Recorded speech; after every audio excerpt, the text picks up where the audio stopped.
Twongeye turabasuhuje inshuti bavandimwe bakunzi ba Nzuri Business Group Limited, by'umwihariko bakunzi bacu mudahwema gukurikirana umunsi ku wundi iyi channel ya Nzuri Market. Muri aka kanya rero murabona ko tubabereye ahantu bita i Rulindo mu murenge wa Shyorongi. Ahangaha ni mu centre ya Shyorongi. Tukaba tugiye kubereka inzu nziza cyane, nziza, ndayita nziza cyane bitewe n'agaciro iriho ugereranyije n'amafaranga ishaka. Ni nziza rwose. Nk'uko mubimenyereye rero tubagezaho imitungo itimukanwa, yaba igurishwa cyangwa se ikodeshwa hirya no hino mu gihugu cyacu cy'u Rwanda. Ndabibutsa kandi gukomeza gukanda subscribe no gukomeza gukora share kugira ngo mujye mubona ibyiza byose tugenda tubagezaho umunsi ku wundi, 5 kuri 5. Muri aka kanya rero nk'uko mwagiye mubibona ku mashusho, twaberetse hano kuri Diana Fosi, gira ngo ni icyapa cya hoteli cyangwa se bakunze kwita guest y'akarere ka Rulindo, ariko kuri uyu munsi ikunda gukorerwamo na APR. Twaberetse kuri kaburimbo aho uca ujya kuri iyi nzu, tubereka ndetse n'ahangaha ni ku isoko hano rya Shyorongi. Hari na kiliziya, ni kuri kaburimbo neza. Ni ukuvuga ngo ujya kuri iyi nzu ushobora guca kuri stade ya APR aho ikorera imyitozo hano i Shyorongi, ugakomeza ukarenga hoteli gatoya ukagera kuri iyi nzu, kimwe n'uko ushobora kuzamukira ku isoko rya Shyorongi. Ku isoko noneho nanone ugahita ugera kuri iyi nzu, kuko iri inyuma y'isoko rwose gatoya, muri metero nkeya zitarenga 200-300. Murabona rero ahangaha ni ku isoko rwose, ntabwo ari ahantu kure nk'uko muri buze kugenda mubibona. Niyo uri kuri iyo nzu uba ureba kaburimbo hepfo yawe.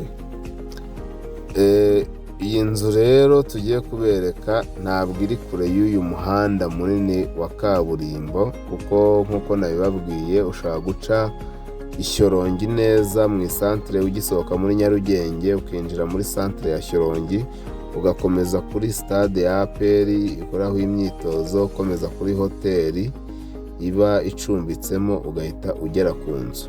Ni nako kandi ushobora kuzamukira ku isoko rya Shyorongi, nabwo ugahita ugera ku nzu. Iyi nzu rero iri mu kibanza kinini gifite metero kare 500, kandi iri ku muhanda aho uba witegeye umuhanda munini wa kaburimbo hepfo yawe gato cyane, ahantu hatari kure. Iki kibanza gifite metero kare 500, ni ukuvuga ni 25 kuri 20, kandi ku muhanda. Iyi nzu rero mu bigaragara nk'uko muri kubibona ntabwo yuzuye, irasakaye ndetse irakinze inzugi zo hanze n'amadirishya, ariko kandi nta birahure birimo wagenda ubyishyiriramo.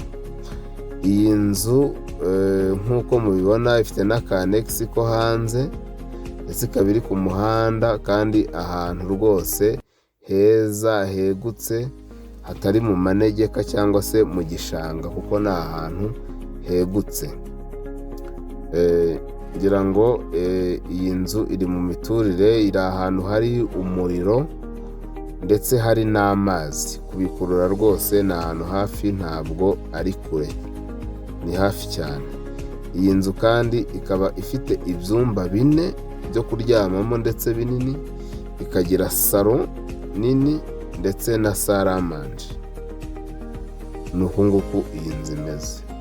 Mu by'ukuri ni inzu rwose ushobora kugura ugakoraho utuntu duke cyane, ubundi ugahita uyijyamo.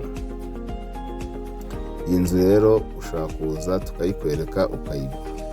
Iyi nzu rero wakwibaza ngo iri ku kihe giciro? Iyi nzu ntabwo ihenze ugereranyije n'ahantu iri. Twatangiye tubereka yuko ari hafi ya kaburimbo, kandi ifite n'ikibanza kinini, ndetse urabona hari n'abaturanyi bandi bagenda bahubaka, kandi ko hari umuriro n'amazi.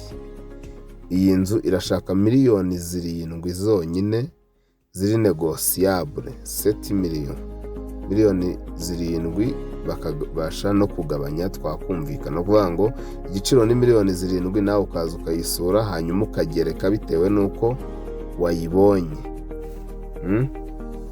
Miliyoni 7 negosiyabule.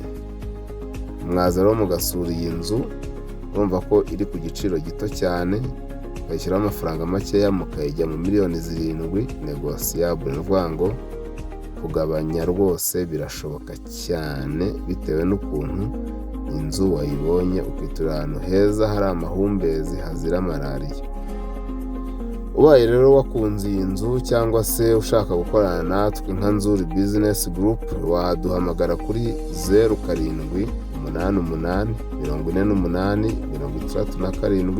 0788486797 cyangwa se ukaduhamagara kuri 0782 Si ibyo gusa kandi ushobora kudusanga aho dukorera hano ku Muhima kuri Yamaha, ugeze muri feruje neza, hari inzu ya etaje y'amatafari ahiye yanditseho Shema House.